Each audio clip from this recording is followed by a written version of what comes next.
വലിയ പാറക്കൂട്ടങ്ങൾ ഇടയ്ക്ക് ചെറിയൊരു ഇടുങ്ങിയ വഴികൾ ഐസ് വട്ടം കിടക്കുന്നതുകൊണ്ട് പോകാൻ ബുദ്ധിമുട്ടാണ്. എന്തായാലും നമുക്കൊന്ന് പയ്യെ അതിനെ തള്ളി മാറ്റാൻ ശ്രമിച്ചുകൊണ്ടിരിക്കുക. ശരിക്കും പറഞ്ഞാൽ ഒരു ടണൽ പോലെയാണ് നമുക്ക് ഇവിടുന്ന് കാണാൻ കഴിയുന്നത്.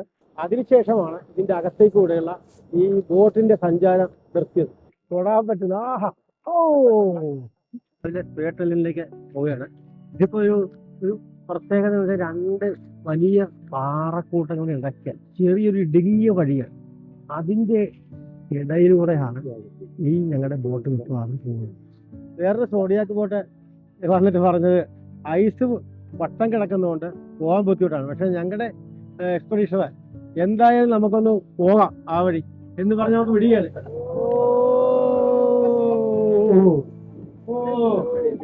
വലിയ ഐസ് ഞങ്ങളുടെ വട്ടം തടസ്സപ്പെടുത്തിക്കൊണ്ട് കിടക്കാൻ ഇതെങ്ങനെ പോകാൻ പറ്റുമെന്നാണ് ഞങ്ങളുടെ എക്സ്പെഡീഷനെ ശ്രമിച്ചുകൊണ്ടിരിക്കുന്നത്. ഐസ്ബർഗിനെ ഒന്ന് തള്ളി മാറ്റാൻ പറ്റുമെന്ന് നോക്കട്ടെ. അദ്ദേഹം അതുകൊണ്ട് പയ്യെ ഈ നമ്മുടെ നാട്ടിലെ ആന ഇങ്ങനെ തടി പിടിക്കുന്ന പോലെ ഒന്ന് പുറകോട്ട് മാറി മുമ്പോട്ട് ഉന്തുന്ന പോലെ പയ്യെ അതിനെ തള്ളി മാറ്റാൻ ശ്രമിച്ചുകൊണ്ടിരിക്കുക. പക്ഷെ എന്തായാലും ഒന്ന് നല്ല രസമുള്ള ഒരു കാഴ്ചയാണ്. അദ്ദേഹം എന്താണ് ചെയ്തുകൊണ്ടിരിക്കുന്നത് നോക്കട്ടെ. ഐസിന്റെ ഈ മലയുടെ ഇടയ്ക്ക് ഒരു ഗ്യാപ്പുണ്ട്. ആ ഗ്യാപ്പിലൂടെ ഈ ബോട്ട് ഒന്ന് വിടാൻ അദ്ദേഹം ശ്രമിക്കുകയാണ്. നോക്കട്ടെ എങ്ങനെയുണ്ടെന്ന്. ഇതൊരു ഐസ്ബർഗ് വീണ്ടും നീങ്ങി വരുന്നു. അത്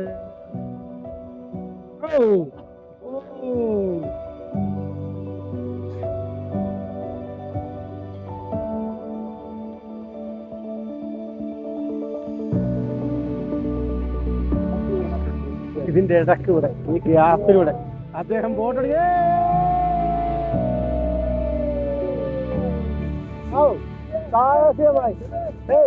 സാഹസ്യമായി ഈ ബോട്ടോടിച്ച് ഈ മഞ്ഞ് മലയും ഈ പർവ്വതത്തിന്റെ ഇടയ്ക്കൂടെ അദ്ദേഹം കൊണ്ടുവന്നു.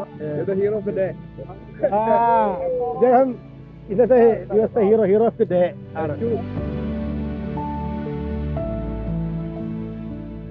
ആ കാണുന്ന വലിയ ഐസ്ബർഗ്സ് കാണുമ്പോൾ ഒരു ചെറിയ കൊട്ടാരം പോലെയാണ്. ചെറിയ ഗോപുരങ്ങളും മട്ടുപ്പാവും നീളമുള്ള ഒരു എന്താണ് കോട്ടയാടും പോലെയൊക്കെ വലിയ ഒരു ഒരു ചെറിയ ഒരു മിനിമം ഉള്ള ഒരു പാലസ് പോലെയാണ് ഈ ഐസ്ബർഗ്സ് ഇവിടെ കാണുന്നത്. ഇപ്പൊ ഇവിടുന്ന് ബോട്ടിൽ ഞങ്ങൾ നോക്കുമ്പോൾ ഈ സൈഡിലുള്ള പാറക്കെട്ടും ഐസ്ബർഗും ഇവിടെ എന്തായാലും വന്നത് ഒരു വലിയ എക്സ്പീരിയൻസ് ആണ്. കാരണം വെച്ചാൽ നമ്മൾ സാധാരണ കാണുന്നതിനും വ്യത്യസ്തമായ ഒരു എക്സ്പീരിയൻസ് ആണ് ഈ കാഴ്ചകൾ നമുക്ക് കാണുമ്പോൾ നമുക്ക് കിട്ടുന്നത്.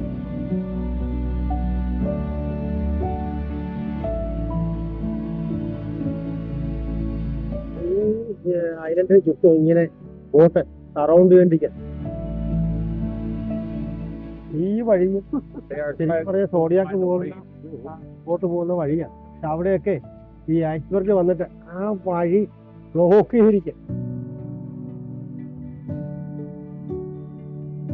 ഇത് വേണ്ട ഒരേ ലെവലിൽ കിടക്കുന്ന പോലെയാണ് ഐസ്ബർഗ്സ് എല്ലാം ഇവിടെ കിടക്കുന്നത്. വലിയ ബോട്ടുകൾ ഇങ്ങനെ ആങ്കർ ചെയ്ത പോലെ കിടക്കുന്ന ഒരു കാഴ്ചയാണ് ഇവിടെ കാണുന്നത്.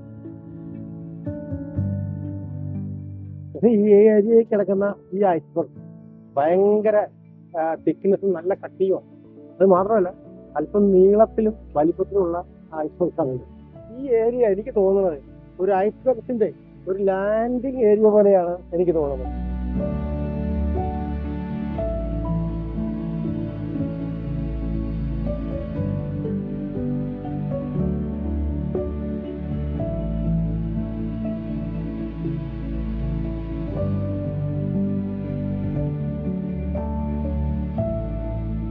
ഇവനെ നോക്കിക്കേ, ഇവനൊരു രസികനായ ഏകാന്തപതികനാണ്.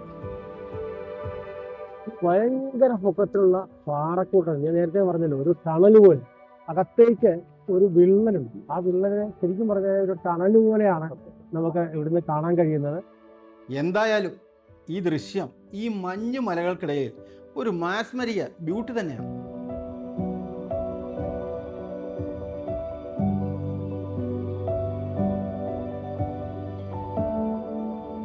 ഇവിടെ 2 വർഷം മുമ്പ് മോളിൽ നിന്ന് ഒരു വലിയ കല്ല് വീണ് ഇത് അടഞ്ഞുപോയി. അതിനുശേഷമാണ് ഇതിന്റെ അകത്തേക്കൂടെയുള്ള ഈ ബോട്ടിന്റെ സഞ്ചാരം നിർത്തിയത്.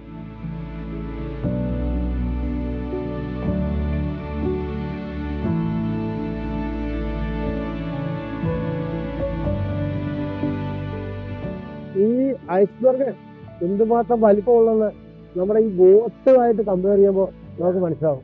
കാരണം അത്രയും വലിപ്പമാണ് ഈ ഐസ്ബർഗ്. അതിന്റെ പുറകെ കാണുന്ന ഈ ഐസ്ബർഗ് നമ്മൾ നോക്കുമ്പോൾ ഈ ഐസ്ബർഗ്സില് നല്ല നല്ല ശില്പങ്ങൾ പണിയാൻ പറ്റും എന്ന രീതിയിലാണ് ഓന്ന് പറഞ്ഞത്. ഈ വലിയ ഐസ്ബർഗിന്റെ പുറകിൽ കാണുന്ന ഈ നീളമുള്ള ഐസ്ബർഗ് ഒരു കപ്പൽ പോലെയാണ് കാണുന്നത്. ഈ ഐസ്ബർഗ് കണ്ടാൽ കണ്ണെടുക്കാൻ തോന്നിയില്ല, അത്രയ്ക്ക് ബ്യൂട്ടിയാണ് ഇതിന്.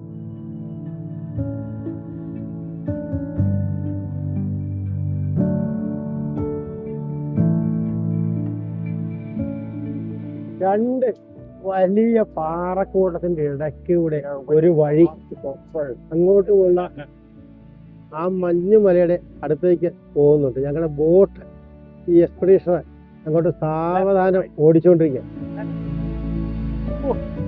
എന്തൊരു ഭംഗിയാണ്! മഞ്ഞിന്റെ ഒരു മായിക സീനിക് ബ്യൂട്ടിയാണ് നമ്മുടെ മുന്നിൽ ദൃശ്യമാകുന്നത്.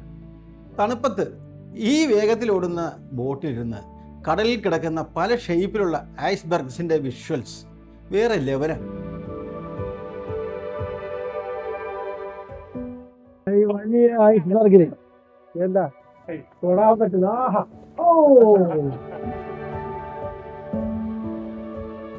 ഈ രണ്ട് വലിയ പാറക്കൂട്ടത്തിന്റെ ഇടയ്ക്ക് നിൽക്കുന്ന ചെറിയ ചെറിയ ഈ ഗോപുരം പോലെയുള്ള ഈ പാറക്കൂട്ടങ്ങൾ ഇവിടെ നിന്ന് നമ്മൾ കാണുമ്പോൾ ഒരു നല്ല ഒരു ബ്യൂട്ടിയാണ്.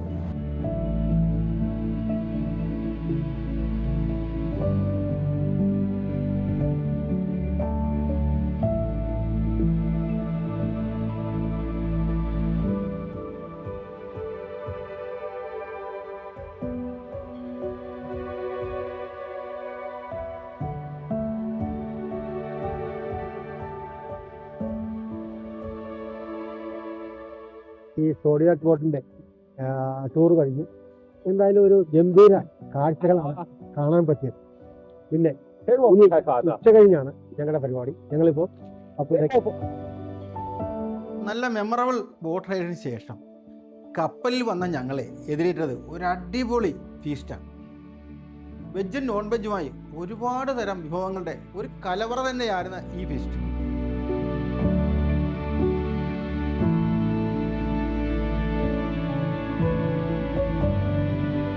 ഇപ്പോൾ ഞാൻ നിൽക്കുന്നത് ഞങ്ങളുടെ ലാസ്റ്റത്തെ ലാൻഡിംഗ് പ്ലേസായ തിമിംഗല വേട്ടയുടെ ശേഷിപ്പുകളാണ്.